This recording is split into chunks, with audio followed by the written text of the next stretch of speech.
Nella seduta del Consiglio Comunale di Agrigento di oggi, 14 marzo, che avrà inizio alle ore 18, tra i punti all'ordine del giorno c'è la mozione relativa all'adeguamento dell'imposizione tributaria IMU aree fabbricabili, presentata dal consigliere comunale Simone Gramaglia di Forza Italia.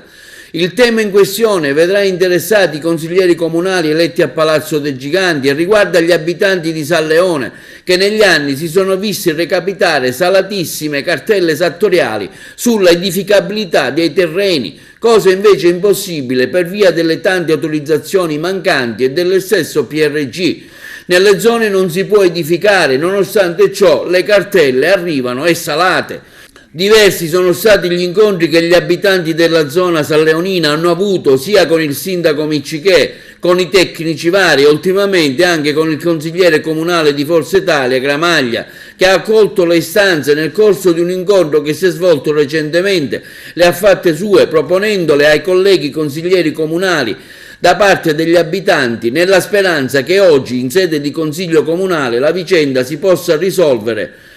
e fare sì che queste bollette salatissime possano in qualche modo essere sospese e trovare una soluzione adeguata fino a che la questione del PRG non venga definitivamente risolta. Da oltre 15 anni, infatti, dalla sua approvazione, il piano regolatore generale di Agrigento, formalmente approvato dal Consiglio Comunale nel 20 luglio 2005, a oggi non risulta pienamente vigente, quindi si chieda che si ponga fine alle anomale situazioni urbanistiche in cui versa il territorio comunale.